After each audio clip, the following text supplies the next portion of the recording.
Are you concerned about all this corruption being misgendered as conspiracies? Well, don't you worry. Sit back, relax, and join in the conversation as we talk with today's guest. Welcome to another LSB Film Productions podcast with your host, Chris Brooks.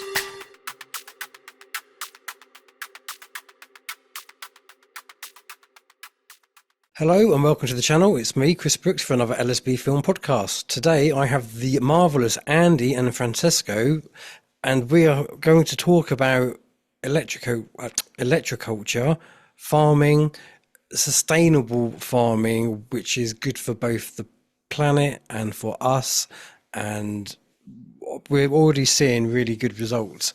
So I'm not going to talk too much about it. We'll just jump straight in. So welcome to the show, guys. Hello, everyone. Thanks, Chris. So, how you doing, everybody? All good, all good. What made you start this journey? Francesco? Okay. Yeah, okay. My journey started a few years back, about 6 years ago, when by coincidence, I was a friend of mine back to Italy. He asked me if I could help him in a project building a device which use the electromagnetic fields of our planet to basically to regenerate cells. And I did help him, and I realized that there was those electromagnetic fields. Actually, they are unbelievable, and they can really help us in sorting out a lot of our modern issues. And so we built this machine, this device, and then I start to get into these energies. That's how we can call it, because it is a field, so it's a form of energy. And I realized actually there was a really greater use than just to building machine. It actually help us to be healthy, to grow our plants, flowers, whatever we needs to grow. And so I started to do research. I studied the research for a couple of years until I crossed what now are my colleague in Italy from Electro-Culture Italia, which are led by the marvelous guy named Andrea Donnelly. And I got involved with them, and I discovered this completely unknown world, and which includes the use and the studying of many different techniques on how we can take advantage of this electromagnetic field. And actually, it goes deeper as well, because I learn how powerful we are as a being. And so the journey is now actually taught me in understanding and actually later on in building my own devices, but actually I've learned how to interact with nature itself. And doing this, for example, one essential part we do is geobiology courses, and basically it's let's say with the simple word, dowsing. And which is absolutely now is about 50% of what we do is based on dowsing. So you douse the earth, you douse the energies, we douse critical energetic points in the ground. We understand for example, in our case, we understand the needs of the plants, because you can literally, I know it sounds a bit funny to say, but you can literally communicate with plants. And so they can somehow express their opinion on what we are doing. So and then I carried on. Now I'm part of something which is called Energetic and Vibrational Academy, which is a very deep path set up by Andrea in Italy. And basically is an academy where we go and we study. Actually, it's quite hard as well, and we have like full scope exams. And now I'm kind of halfway through. And basically, yeah, this is how I started the whole things. Then because I live here in England, I got very excited about all my knowledge. This is about 4 years ago. And I did try to come out with this for a kind of a while, possibly about 4 years, but I never got any response because people they were very skeptic of what I was saying. Actually, they were thinking I was a bit lunatic. A little bit woo woo, a Yeah, little bit yeah, far yeah. out there. Who's this guy? What is he talking about? Until the day I met Andy, which is happened by, I believe, full synchronicity. It didn't happen by the chance. We were introduced by this lady called Charlotte, which actually at the moment is on board with us. She's our coordinator and management coordinator. And so here we are. And Andy, I believe, then Andy, you can explain. He felt straight away a massive connection with what I was talking about. And they start to be really interested and questioning me on many things and many things. And wow, I saw a dream coming true because I felt suddenly I felt I wasn't lonely anymore. Because it's difficult when you have such a knowledge not being able to express and being interact with. Absolutely. I mean, even when you go down rabbit holes and you look at different conspiracies and you think, oh my goodness, it's quite a lonely journey unless people around you are of a similar mindset, if you like. So yeah, I can quite Yeah. imagine it's an isolating feeling to begin with. Yeah, Yes, and Francesco, if you don't mind me saying, I know he felt well, isolated. When I met him, he was so excited. It was an emotional moment for both of us, actually. Phone call, and we met very quickly after. We had a community garden meeting. Um, Fabulous start. And who would have thought that we would be here at that point? And it was only 6, 7 months ago. But we knew both knew that it was a very divinely synchronistic connection. And I've been a health coach for like over a decade, and this past 4 years I've gotten very drawn to frequency therapy, resonance, vibration, cymatics, that sort of thing. Sacred geometry had come into my life 3 years ago, and I was fascinated by it, and I was incorporating that as I was learning it. So when I gathered the connection between sacred geometry and the garden, and I've had a pyramid in my garden for a few years, actually a Russian pyramid. I recognize the power of frequency in plants. And of course, everything emitting a frequency, plants emitting frequencies. Everything's emitting a frequency, whether we can hear it or not, and a sound, whether we can see it or hear it. We just have different, as we know, in this 5D, in this 3D world, we have our five senses. Sight, we see certain frequencies, there's light spectrum. Sound, we hear certain frequencies as in the sound spectrums. But actually, everything's emitting a sound and everything's emitting a frequency. And as we know, geometry, mathematics, physics, frequency, sound, cymatics, resonance, they're all one and the same story. The sonic geometry and the sacred geometry of the world and its makeup, and the flower of life that we see it form as. So I was prepared, I was ready. And when Francesco expressed this he could, this world he was in, I was immediately transfixed. And within I think 2 weeks, I'd agreed to do the first project here in England. Can you believe it as well?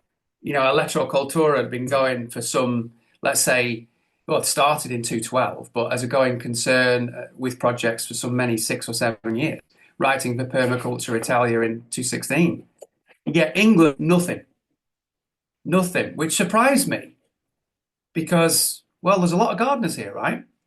And they're doing 6,000 hectares worth of projects with significant agriculture-based farming practices. 120 hectares of vineyards, and so on. So I did a meager, humble project working on potatoes, and we saw a 215% increase in yield. 215% increase in yield, and lots of other energetics as well. And the realization struck me that if we want to save our world, there's many ways that we're living through a time now where we're finding solutions, aren't we? Many solutions for our problems, or solutions for our times, whether they're legal, lawful, whether they're physical, whether they're spiritual, or whether they're food-based.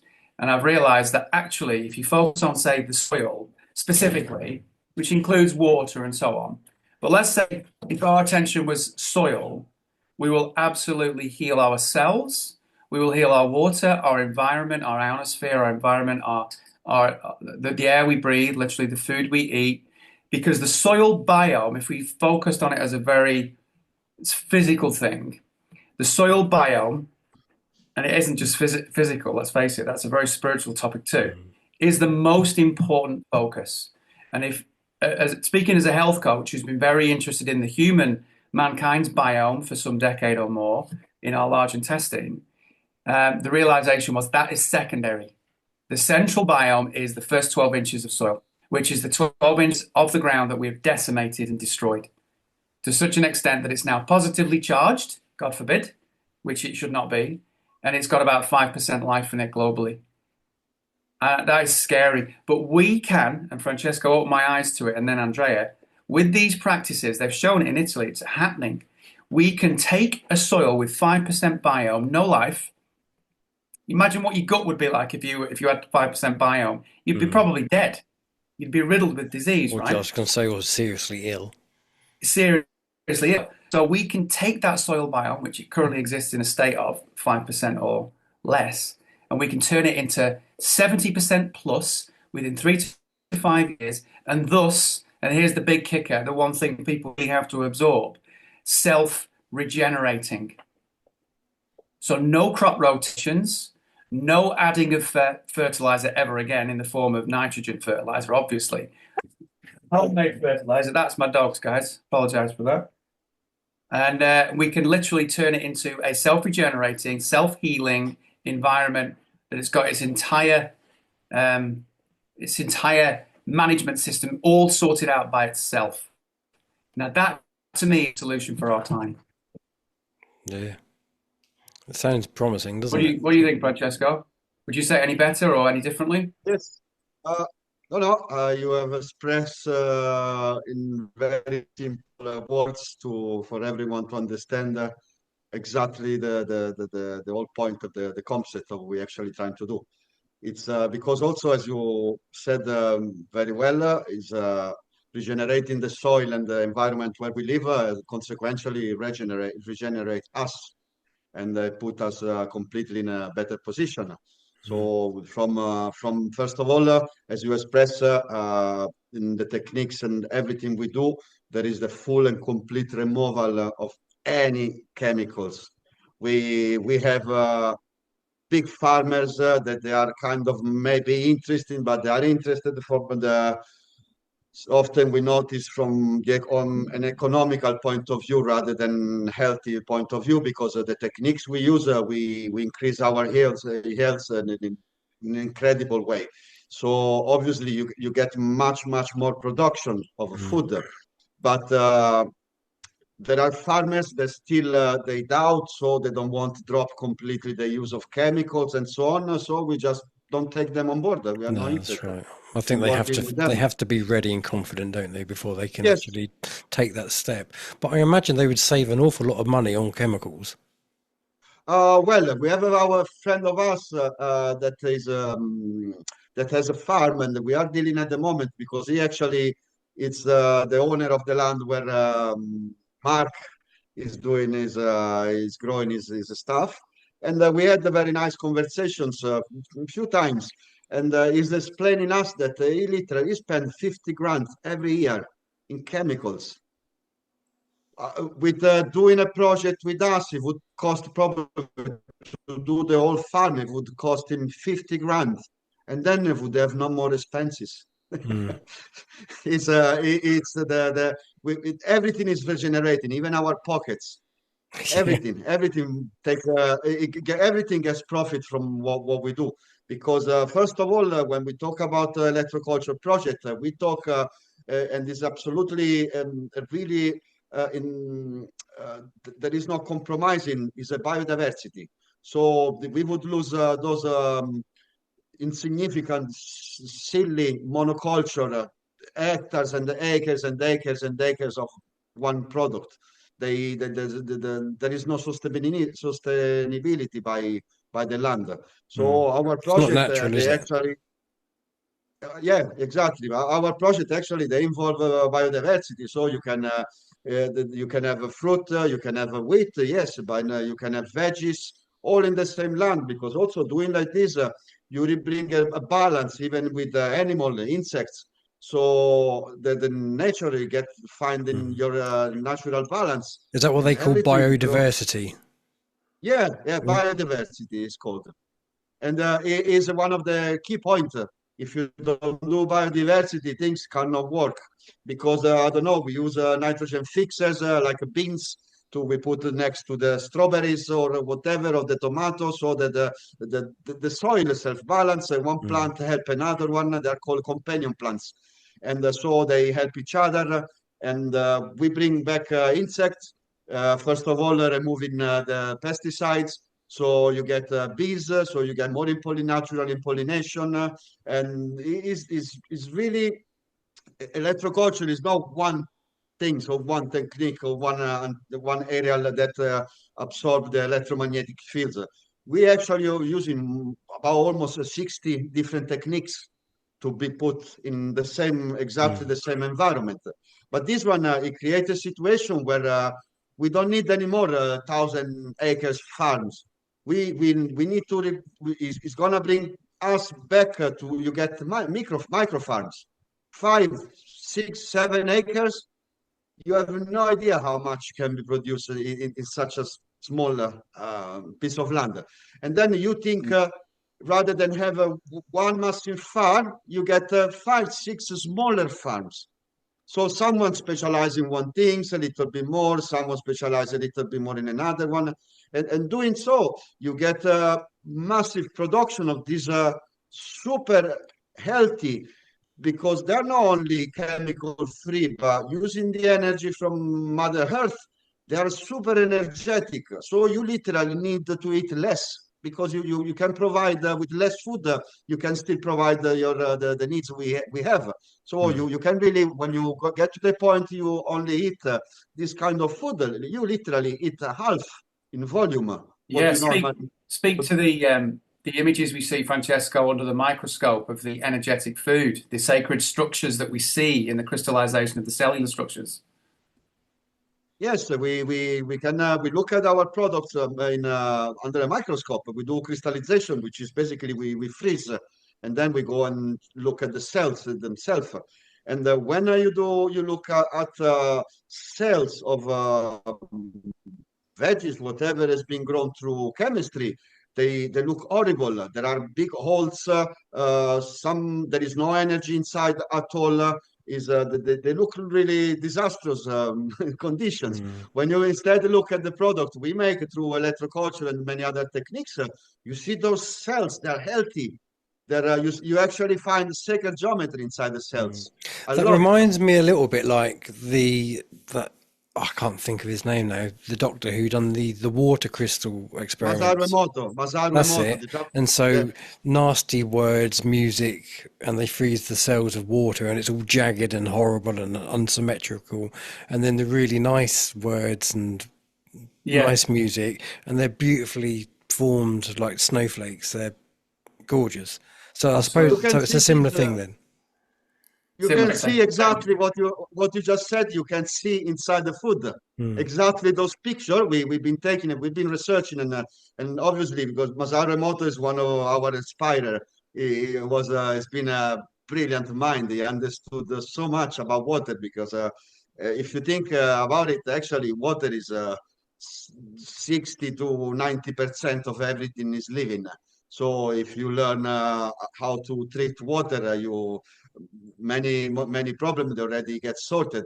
One of our we have a really deep understanding and knowledge about the structured water. So we actually have devices and we know how to treat water.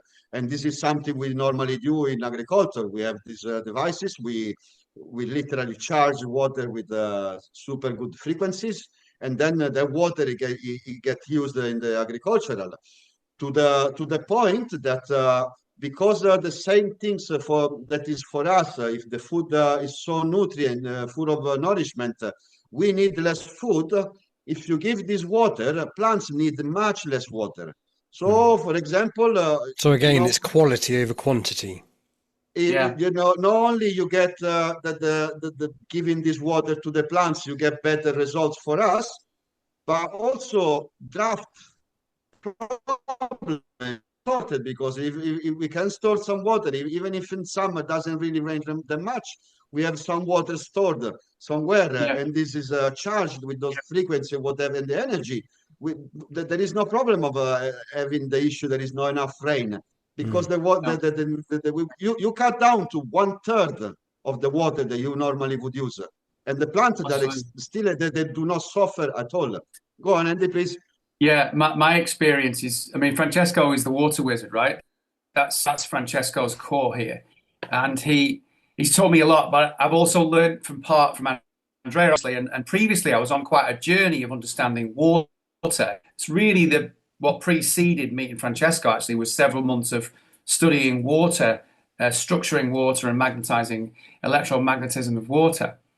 We can literally create electricity from falling water because it's friction in the air as it moves in its natural spiral, Fibonacci spiral pattern.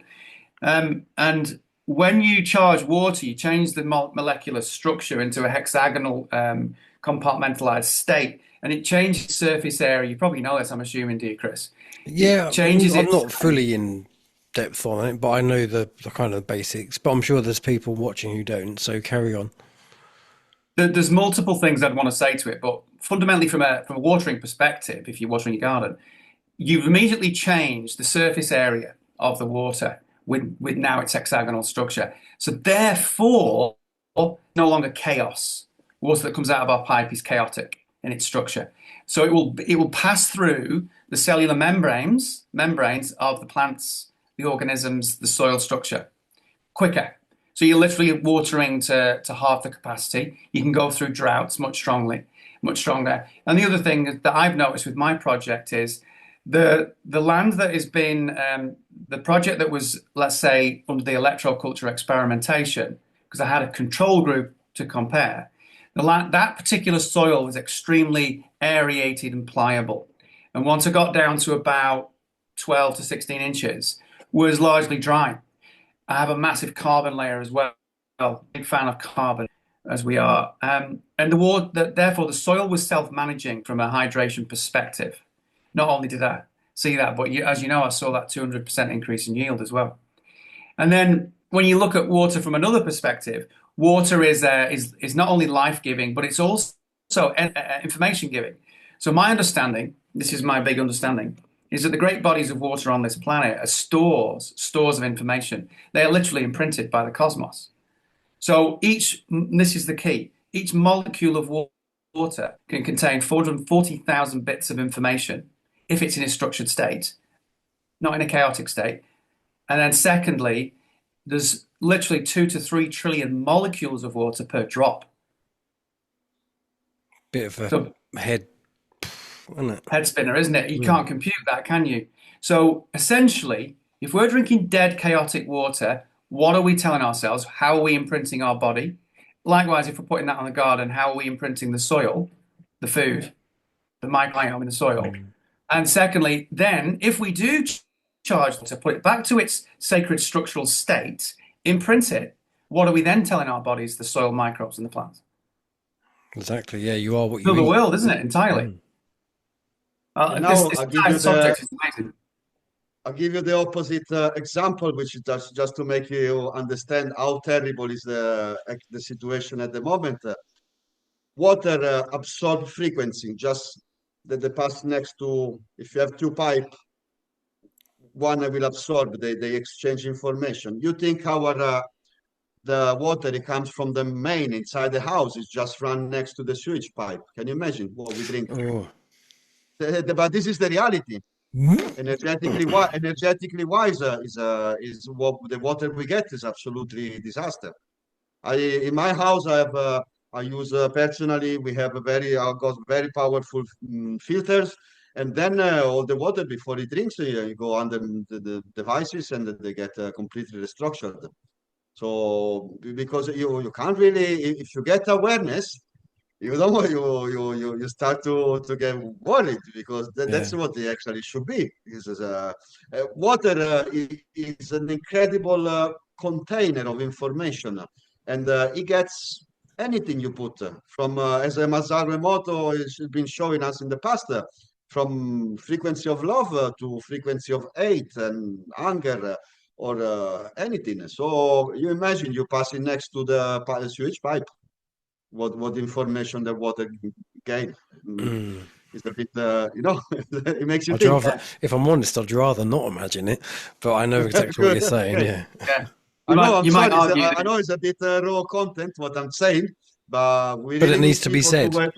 it needs to be said. We need people, if we want to progress in our evolution, working with water is one of the very first step Mm. that needs to be taken. 100%.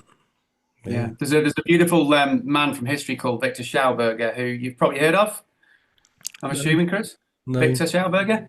It was a while ago. He's passed away. He passed away in '58. But if you read the story of Victor Schauberger, a forest ranger in Upper Austria, he was the inventor of the log flume in the early 1900s. An inventor, a wonderful, wonderful man, co-opted by the Third Reich and so on, but carried on his work and has left a wonderful legacy. And all you need to do is tap into his gentle story. It's not gentle at all. He's just a gentle man, completely apolitical, just a man for nature, a bit like George Lakhovsky, just a man for humanity, really. These wonderful inventors of their day, this is sort of after the Tesla period, and we're into the 1910s, 20s, and 30s, where some wonderful things happened. We seem to have gotten stuck since then, and none of what we learned in those eras were ever adopted. So Schauberger's study of water will tell everybody, they all need to know about the power of water. And you know what it all started for him as well? It's a wonderful little story. I'll just tell it very briefly. He's a forest ranger, a young man, and his mind starts to question. He spent his entire life in the forest. So he's a very connected, grounded man. He suddenly realizes, upon studying the trout leaping the waterfall, that the trout isn't in fact leaping the water. The trout is being sucked. The trout is being sucked the waterfall. And that's where it all began for Victor Schauberger. So as soon as you turn everything on its head, from explosion to implosion, yeah, from energy to passivity, so you can imagine the amount of energy it would take a salmon or a trout to leap a waterfall. How is that even physically possible anyway? Mm. And then turn it around and say, well, what about an energy actually affecting it and pulling it with it? And that's the study of water vortexes. Once you start to understand that concept, you recognize that water needs to be vortexed to be charged in order that it creates its sacred structure. It can then be imprinted and it can do marvelous, marvelous things. Mm. Francesco is I mean, just quickly touching on that, because even with a pond, water has to be moving, doesn't it? It has to have movement in order to live. Yeah, Stagnant water is essentially dead water. It is.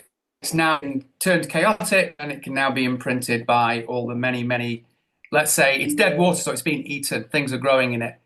Everything in nature, from the bugs on your cabbage to the fox that kills your chickens, what they're doing to the algae in your pond, what they're doing, nature is finding a way to remove what is diseased and dying. So literally, a fox is killing our chickens because they're diseased and dying. So we're eating diseased and dying food all the time. Secondly, the white fly on your cabbage is eating the cabbage because the cabbage is diseased and dying. It's emitting a frequency that the antenna on the little insects pick up. It tells them to eat the cabbage and remove it from circulation, survival of the fittest. And then thirdly, the algae is doing the same with water. So as soon as everything is now vital, it's emitting a different frequency, the frequency of life, and nothing eats it. So to further our conversation about the garden, what I discovered, which is absolutely true in the Italian stories, is we don't have any pest problems in the garden. We don't have bugs that eat our leaves. In fact, I watched a bug one day climb up my potato stalk, have 3 munches on a leaf, and climb back down again and go away. Wow. And people can't get that. Talk about Yes. blight and all sorts. Andy, what about blight? Don't worry. I'm pretty sure I won't get any pests. Didn't get any pests. I had glorious green growth. And my potato stalks grew to 157 centimeters. An average growth is 80. 80. And they were lush and strong. That's the other point. I had bamboo. And we put them down late in the season. They were not even. Yeah. They stopped growing because it came really cold. And we planted them down. It was July. Yeah. When was it? Yeah. It was Yeah. July the So can 22nd. you Yeah, it imagine was it? way too late. We were 6 weeks too late with what we planned. I was a bit late in the season adopting it anyway. I'd like to have put them down in May. 2nd earlies, way later than they ought to be used. And there's one more thing I want to say to that garden. Remember the Lakovsky coil we used, Francesco? Yes. So Yep. we had a particular potato plant that was at the end of the line that wasn't growing as fast as the others because they all started to shoot after about 10 days, 7 to 10 days, they all came up. So after about 3 weeks, this particular plant was looking a bit slow. So Andrea from Italy said, make a Lakovsky coil, which is basically copper, and put it around the plant. So I was using these cylinders, about 500 mils wide, these cylinders, and the potato plant was in the middle, and it was coming out of the ground, but only so much. So I made a Lakovsky, went all the way around all the potato stalks. And at the end of the project, 3 months later, when all the foliage had died off, because I think really we had a cold snap in October, and it basically all the foliage then started to wilt. But the Lakovsky coil cylinder was now, and by the way, the tallest after all those months, and it was the only plant still with its strong green foliage. Wow. So is that similar to like the thing that you'd put on your wrist for arthritis? Is it the Yes, same exactly kind? the same. Yeah. Yes. Yeah, this is where it goes. Yeah. Exactly the Exactly same. the same. Yeah. Exactly the same concept. Yeah, do you want to talk to that, Francesco, maybe? Yeah, I mean, Lakosky George Lakosky was this incredible inventor which did a lot of research and invention for helping humanity to regain his proper state. And he developed few things, and one of them is this Lakosky coil, which are simply like copper rings coils, and with some other material around wrapped into. And basically, he did start when he discovered them and how they were working. He did an experiment. He had about 20 plants of what's the name in English? The Geraniums? geraniums. Yeah, okay. And basically injected cancer in all of them. And in some of them, he put this coil around, and all the plants that they had no coil, they died completely. The other one, they completely healed from the cancer. The cancer was gone, and they actually kept living for much longer. So he understood this was something ongoing, and basically now we can say that when you use those coils, basically because it's copper, you get the fluid of the plants or your blood itself moving. Mm-hmm. It start to basically create a friction inside there. So because moving is releasing electrons, so those electrons they start to interact with the copper, so they release energy back. So it's a fairly simple concept. It's not difficult at all, and they work incredibly. This one, the very first approach of those coils is what it was done by Andrea about 12, 13 years ago. He had a beautiful maple tree in his house, which was 1 year he started dying, and he tried many ways to cure him and cure it, and nothing would work. Till one day he was reading about this Lakosky coil, and they just put this piece of wire around it. And the following year, that this maple tree started to blossom and you have all new leaves and everything. But it was really almost literally dead. And so you can, and now obviously we create like proper coils. That time he did with a TV antenna wire. So it was very extremely rudimental. But even though the tree was saved, and still nowadays, after 12 years, the tree is very, is an extremely good health. That's really good, isn't it? Yeah, absolutely. Cool. That's why I always take some copper on your wrist, because they help incredibly. It's Does not it just help we talk. purify? Does it help to purify the blood as well? Copper. Copper is how you say, is a very extremely strong natural sanitizer, let's say, because Okay. through the release of electrical comset, it basically it does sterilize, literally.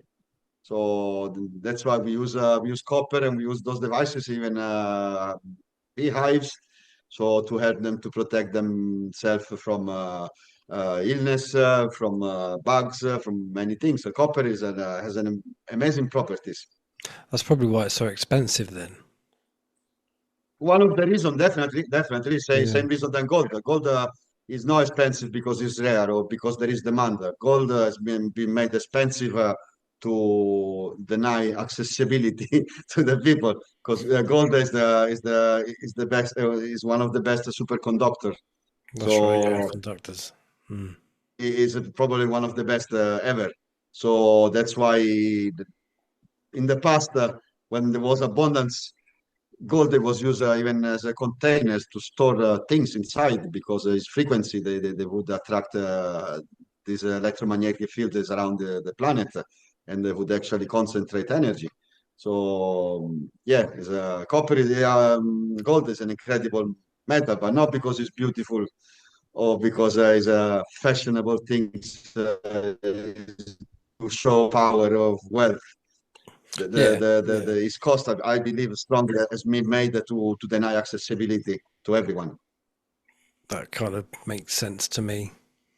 Yeah, definitely. Ah, This is bloody very interesting. conspiracy theories, Francesco.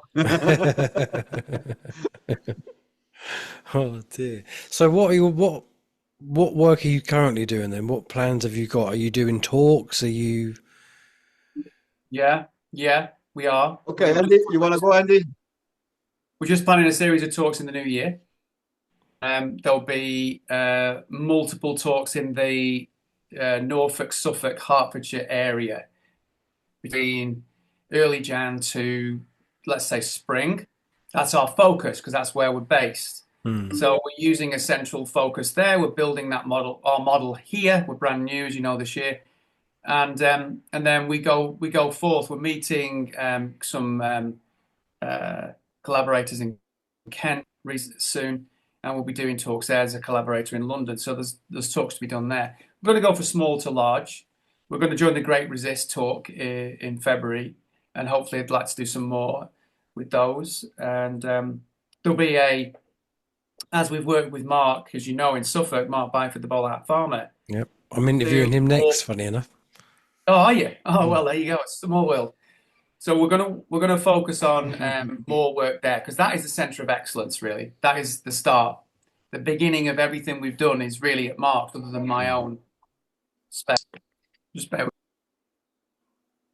Yeah, so for those people who follow the channel, you'll probably remember the video that I put up of being at Mark's farm, where we kind of looked at the process a little bit more in depth with regards to the actual physicality of what it is that you do, which a lot of people were very fascinated by. So just so Yeah, people can put the two together. two together. You did a great video, mate. It was bloody awesome. I loved Thank it. I you. loved that day.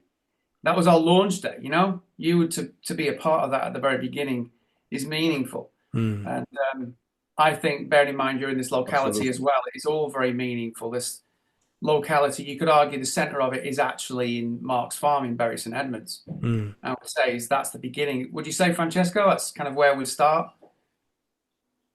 Absolutely, and actually, because we have your project, which was the very first one, and then we had other, but that kind of a small project with a kind of different purpose. We are reharmonizing gardens and making very small food production places, one, two beds, small dimensions.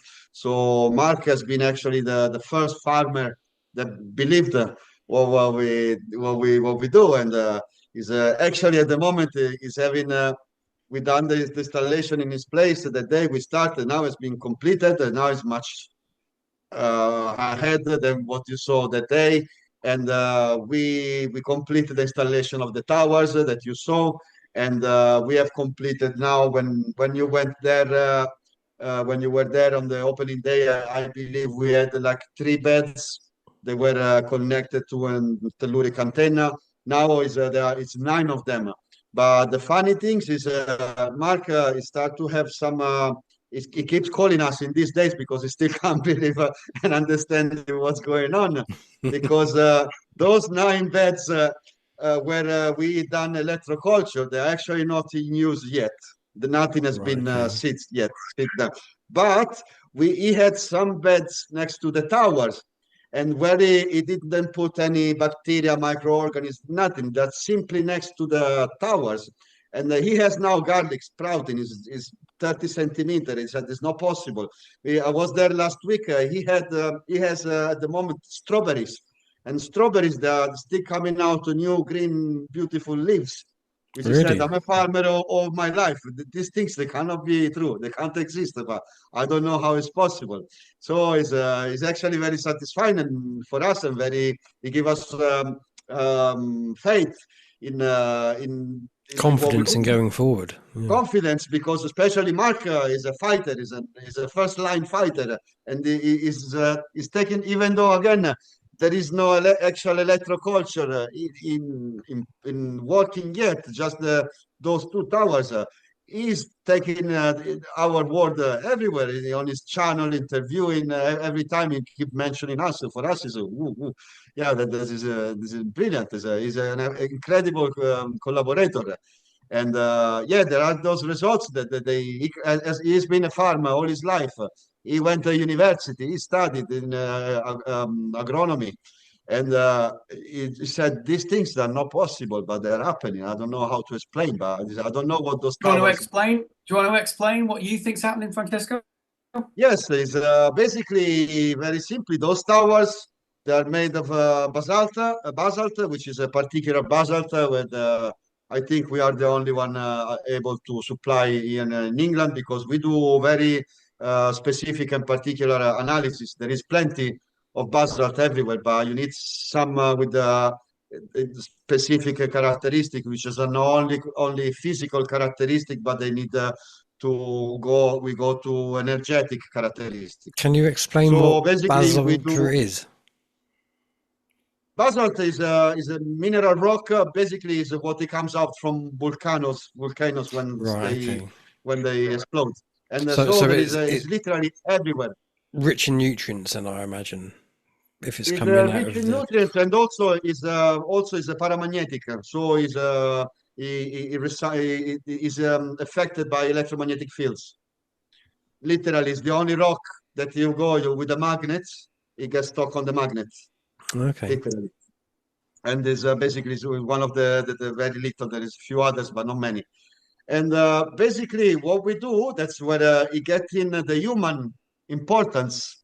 We douse the soil, the land for those particular energetic points, and then you put those towers, and those towers, they start to emit those frequencies that coming from the soil.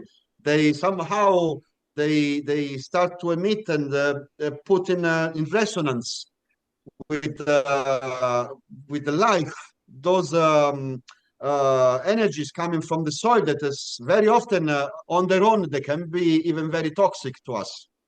But thanks to the basically this, let's call it these towers as a filters and harmonizers, we can describe it as. And basically, they start to emit the frequencies that are extremely good for life. So it's not only for plants, but for us as well. Yesterday, I was a friend of mine. She's a healer. She has a studio in her garden, and she wants to have 2 big towers and with her studio in the middle, because she understands exactly what's going on. So I said, Francesco, my healing is going to be much better than what is at the moment. And it's true, because also she works, she uses pyramids. Pyramids is another absolutely essential device we use, copper pyramids, because there are Like the one different behind shapes. you. Yes, I build. We build them. I build them here, and we sell them. And basically, they get in. They accumulate the electromagnetic field energy in the middle of themselves. And so even them, they need to be positioned in particular position and according to certain degrees with the axle south north of the electromagnetic field. Otherwise, they don't work. Otherwise, they're just something beautiful to see. I've even So you need seen to have. big giant copper pyramids that people use for meditating under. Yes, yeah, I build Mm. those one as well. We build and sell this one as well. And my friend Gemma is one of them. She's actually she was my first client about pyramids, and she bought it I think 8 9 months ago, and she's amazed at the results she achieve with her So what clients. kind of And results do you get from this technology? okay, in electroculture, literally we use them to charge the basalt because then basalt, once it's charged, basalt works like a battery, kind of. And basically, you accumulate this energy inside, and then you release, you sprinkle literally the basalt in the fields or in your beds, and it release this energy. But this energy, at the moment, we have the oldest samples we have. They're about almost 70 years old.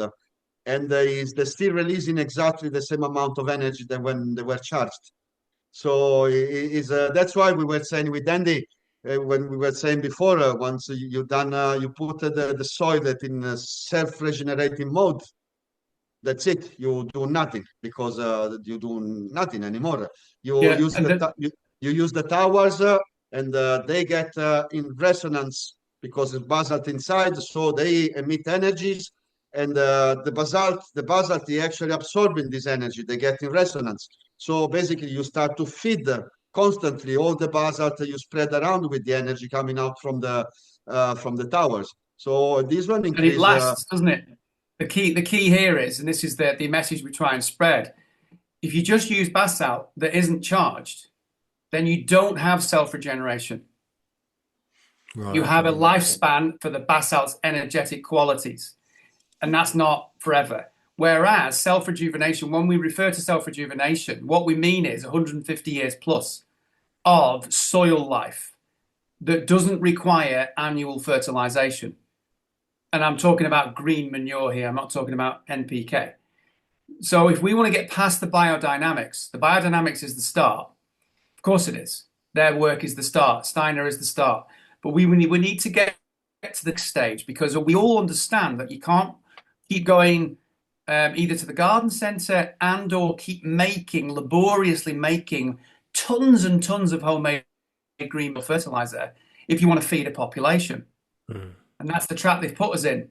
So we have discovered, Andrea has discovered in Italy, Electro-Culture, that you can charge the energetics to maintain the battery store for 150 years hence.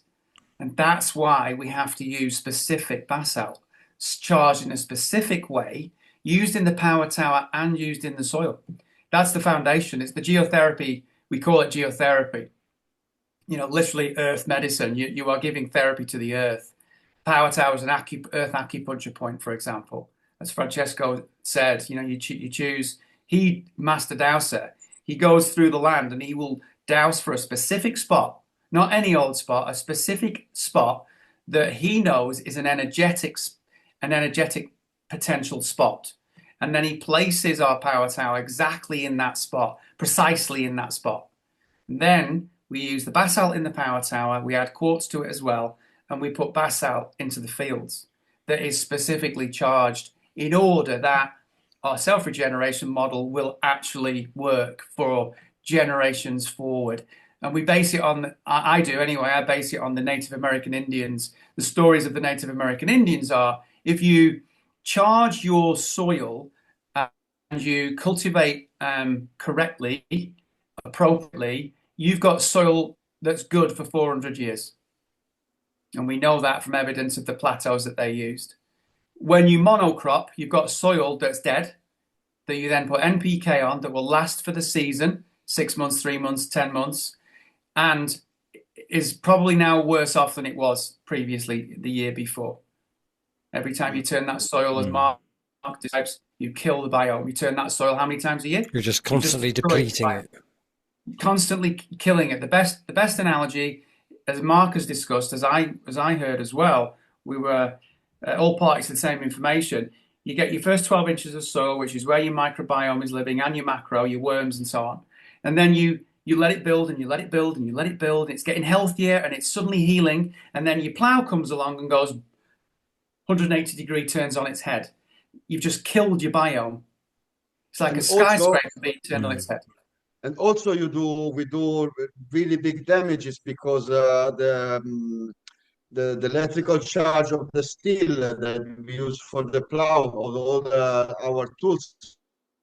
So when instead the soil is negative, so you really also from the electromagnetic point of view, you messed up everything, and bacteria, microorganisms, they can't live in a positive charged environment.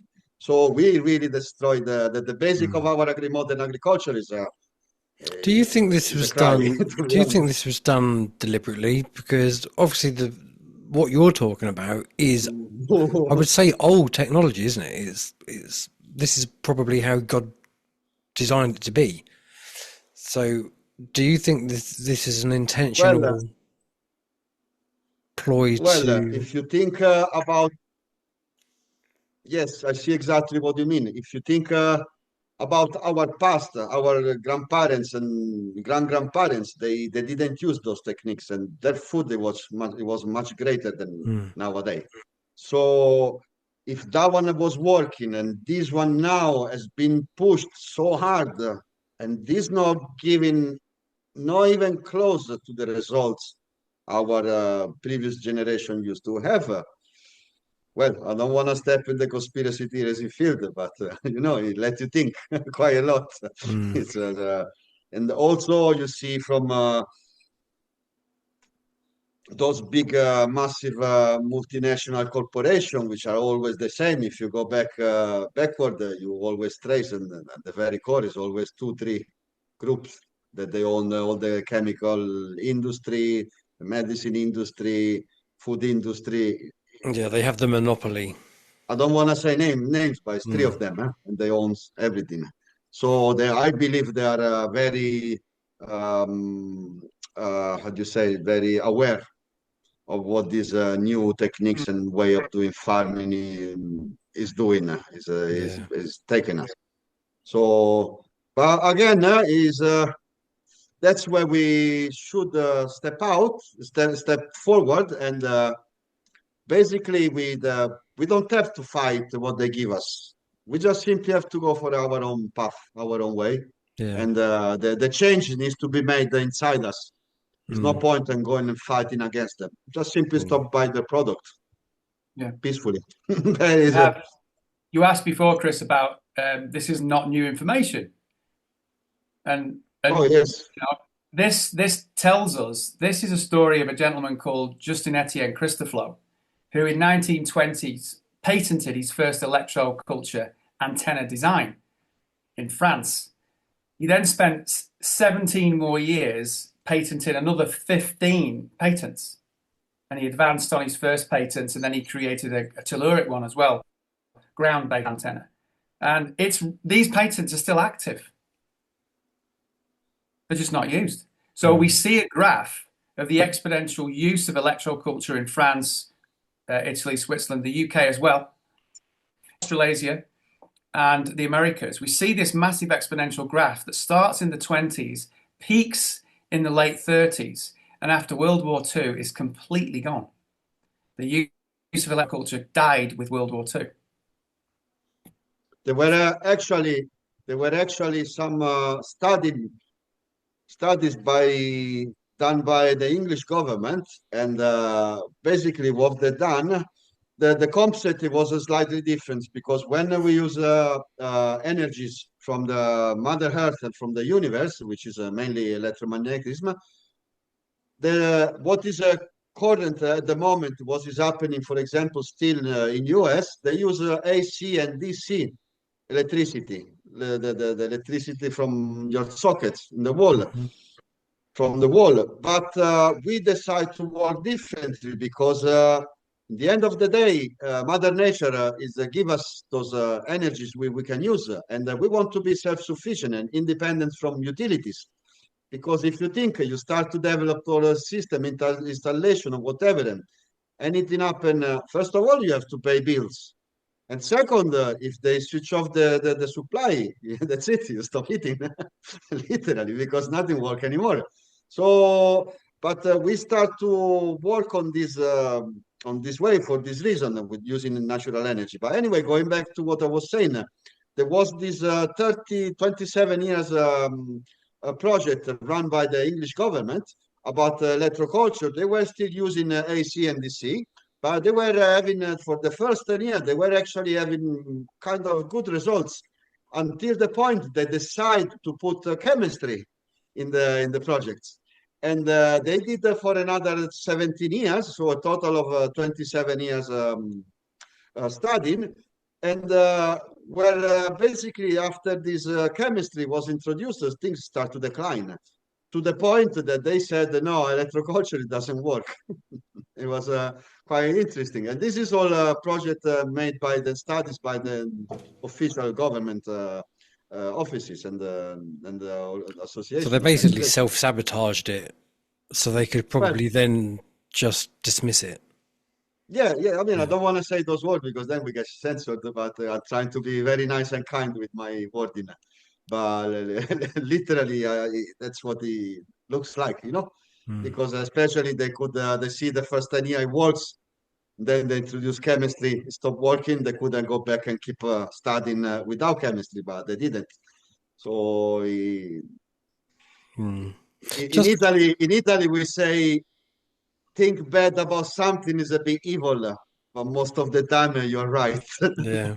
Well, you've only got to look at what they're doing to the farmers here in the UK now, which I'd like to get a quick opinion, especially from you, Andy, being of England. What do you make of the debacle of what they're doing to the farmers here in the UK? Yeah, my personal opinion is the solution is to stand in your self-sovereignty. You never pass over your authority of self to anyone else. That includes an association, charity, or a union, because you are the supreme authority in your life. And that is the dictionary definition of what a sovereign is, what is a king. So who is the supreme? I think everyone needs to ask themselves that question. Who is the supreme authority in my life? Who is the supreme authority in your life, Chris? Me. Right. So you're king, right? Yeah, and when you ask, you're asking. You're asking as king. Yeah, I was going to say the same thing. Yeah. So we all know.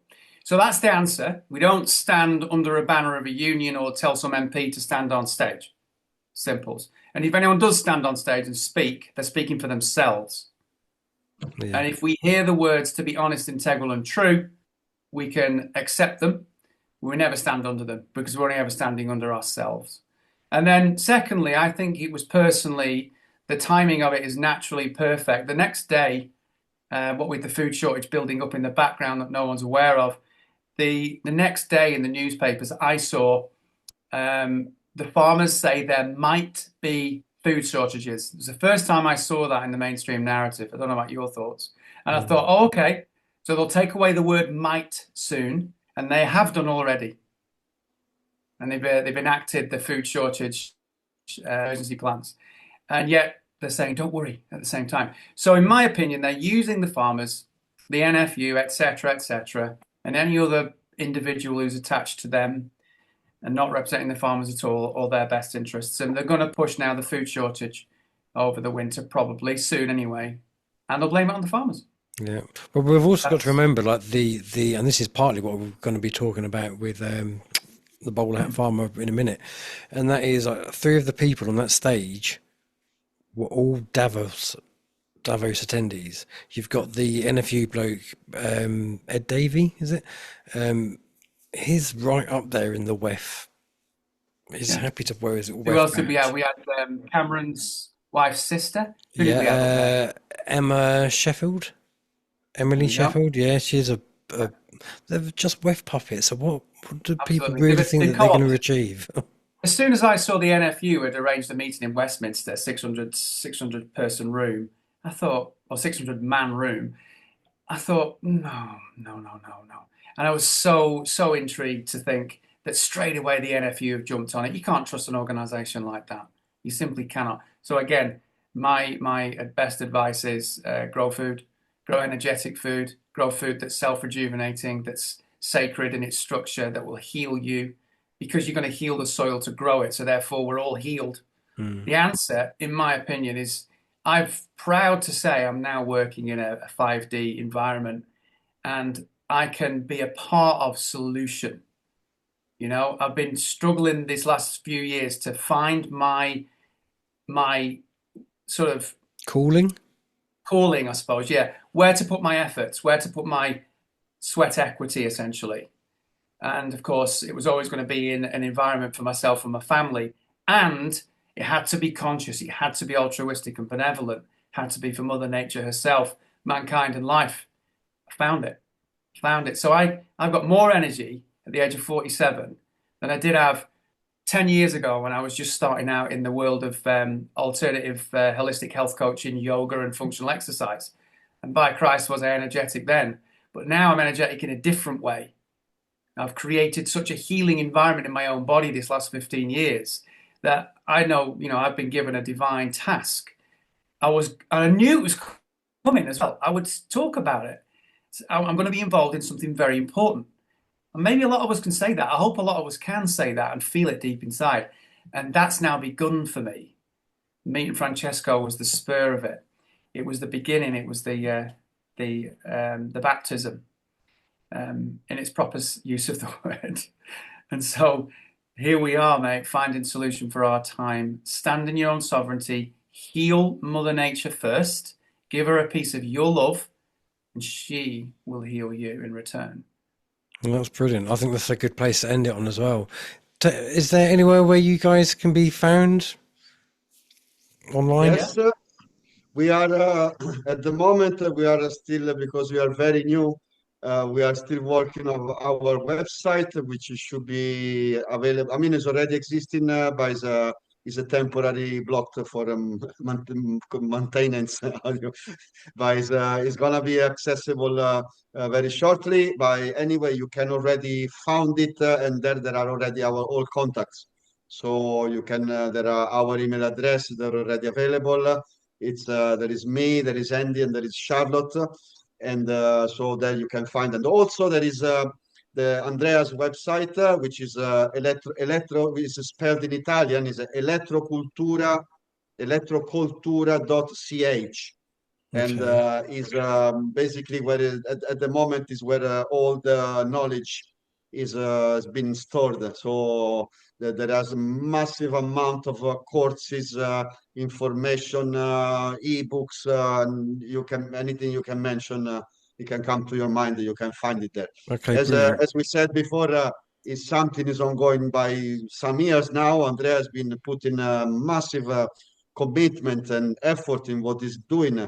So he's now more than, I think, 8 years. Is really open to the public. So again, as Andy mentioned earlier, we have more than 6,000 hectares of projects existing, which half of them are in Italy and the other half around Europe and some part of the world here as well. Because also Andrea speaks many languages, so he get the chance to communicate to many different people. And yeah, another things I wanted to highlight is what Andy said before, because it's, I think is a really crucial part of what we are doing, which is exactly the same kind of very similar things happened to me where we were looking for. I was looking how to direct my energies, how to I could change something, and for a long time I've been in the dark place of conspiracy theories of conspiracy, but actually you start to get worried. You go really in the dark, I have to say. But you're not constructive. You're just wasting your energy researching and researching and researching, but you actually don't make anything real.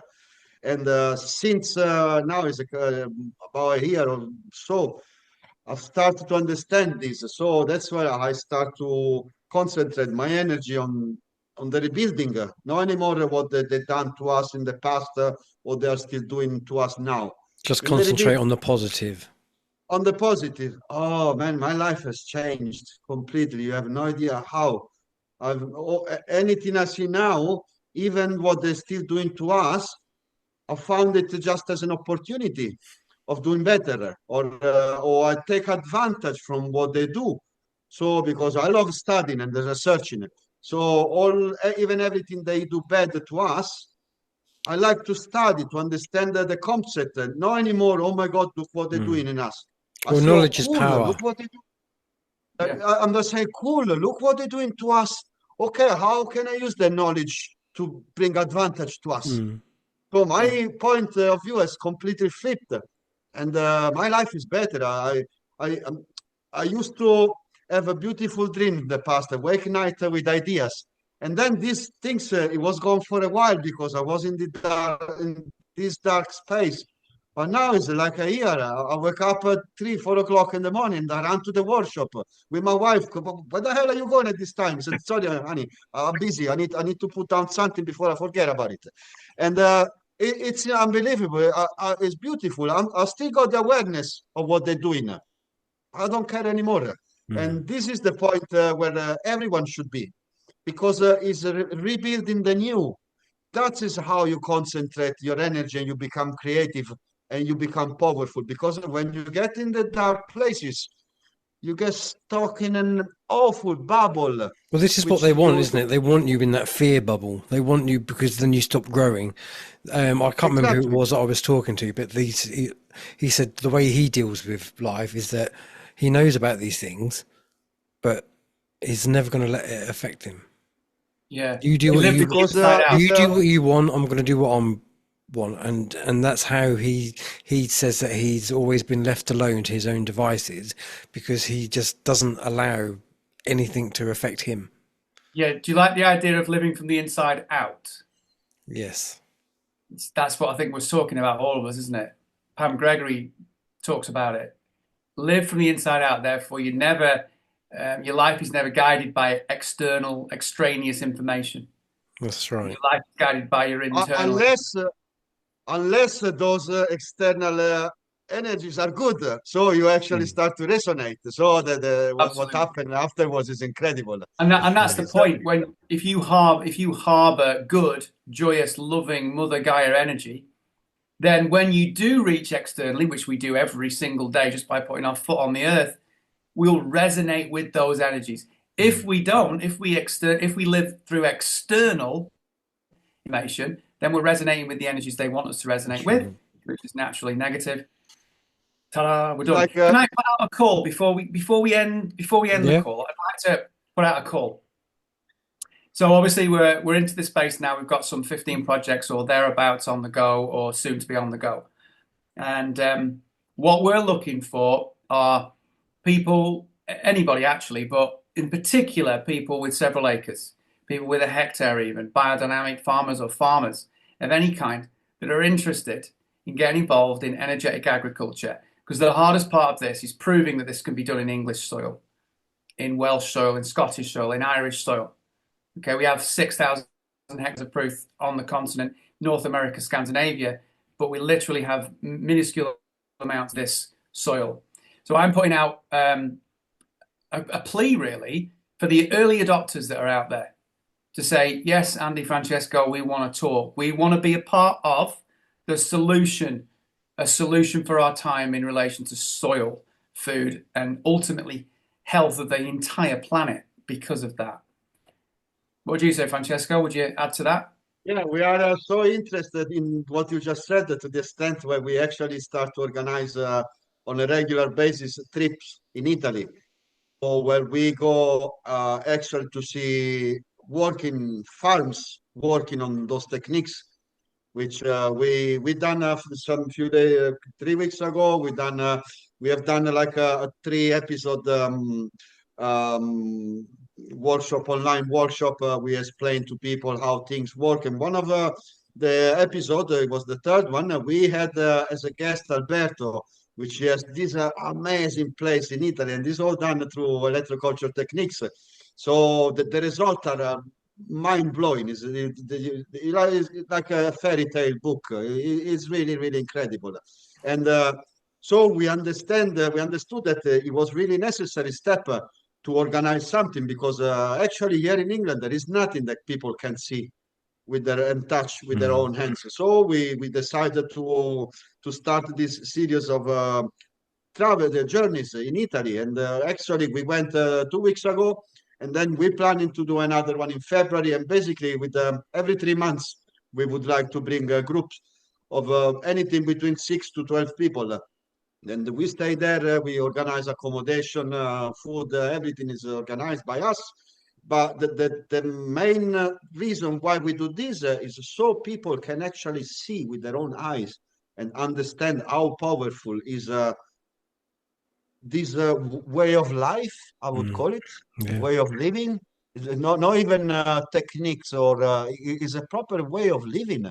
Because also you, as we said before, as a human, we are essential to the to obtain these marvelous results, because we is one of the basic rules of quantum physics is the spectator change the effect, the result of the experiments. So when you see and you understand the energy you start to emit towards those projects is amazing, and it makes even more things working properly. We we do we use all these dowsing techniques that most of the in the past they were we gain of our knowledge from the past. We didn't invent anything at all. And those two things they were commonly used. If you remember rhabdomancy, they used to use water well, used to use a stick to find it. Yeah. And these are there were things that used to exist. A lot of things we know now about dowsing, which is called something is called radioestasis. Dowsing is a small, very small, tiny part of something bigger. It's called radioestasis, and or radiostasia. Sorry, and a lot of those things have been found in Egyptian pyramids. There were pendulum inside with the books explaining how to do things. So there are really things that belongs from our past. From Absolutely, our yeah. past. Like we said, this is just history that's been hidden, and now it's time to unearth and rediscover this way of doing things, which is really exciting, I have to say. So, yeah, for anyone who's very interested in this, please listen to what Andy said. Please get in touch if you own a farm or a small holding and you want to make a change and be a part of a positive change in this mad world that we're currently living in. Please do get in touch. I'll leave any links in the video description, making it easy for you to get in touch. But for now, everyone who's watched this, thank you for watching. I hope you found it as interesting and as intriguing as I have.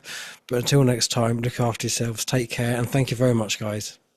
Thank you. Thanks for Brilliant. everyone for following Thank you us, very and much. thank you so much, Chris, for having us in your wonderful show. Thank you. My Thanks a pleasure. lot. My pleasure. Thank you. Thanks a lot, and I will see you in Thetford. You shall.